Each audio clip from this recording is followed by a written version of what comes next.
Le théâtre Le Pic, c'était le Ciné 13, une salle de projection qui appartenait à Claude Lelouch, à l'origine un décor de cinéma, puisque c'était le décor de cinéma d'Édith et Marcel. Salomé Lelouch s'est occupée de cette salle de théâtre pendant plusieurs années, et puis elle a décidé de la reprendre, de lui donner un nouveau souffle, et surtout elle a décidé d'avoir un théâtre qui ne s'appelle pas cinéma. Elle a décidé de changer de nom en l'appelant le théâtre Le Pic, du nom de la rue qui est juste à côté en fait.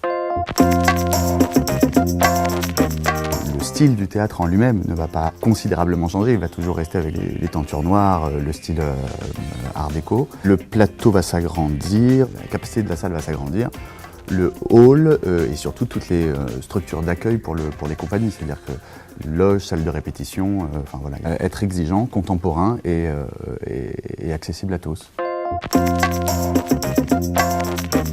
On a une histoire dans ce lieu. Avec Michael Chérignan, c'est notre troisième collaboration. Après Rapport sur moi qu'on avait créé lors des capsules et La liste de mes envies qu'on avait créé aussi au Ciné 13. Donc on est heureux de retourner là-bas avec L'ombre de la baleine. L'ombre de la baleine, c'est un texte original donc, que j'ai coécrit avec Océan. J'ai décidé dans cette histoire de mettre face à face une histoire intime qui est une histoire de famille et la fable de Moby Dick de Melville. Au départ, ça avait été des romans qu'il a souhaité adapter. Et là, c'est son histoire personnelle. Donc, il avait commencé à écrire. Il avait une thématique qui lui tenait à cœur depuis longtemps. Et donc, il m'en a parlé. Il a commencé à écrire des choses. Il avait déjà un projet, disons, sur papier. Et après, on fait un peu une espèce d'écriture plateau. On travaille ensemble et on pense un peu tout ensemble.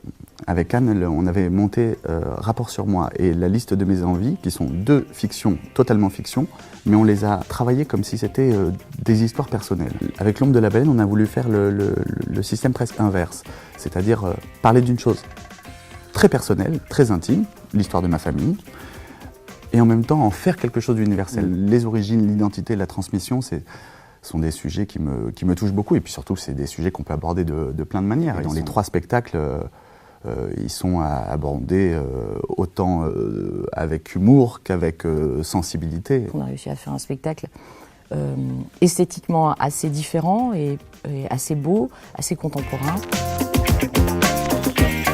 On est tous confrontés à ça, jeunes et petits, et comment après on vit avec ça en tant qu'adulte et dans la vie, avec ses peurs, avec ses névroses, et comment on peut en faire quelque chose de joyeux, de beau, de drôle, d'intelligent, d'exceptionnel. Voilà, je crois que c'est ce que Michael a réussi à faire dans ce spectacle.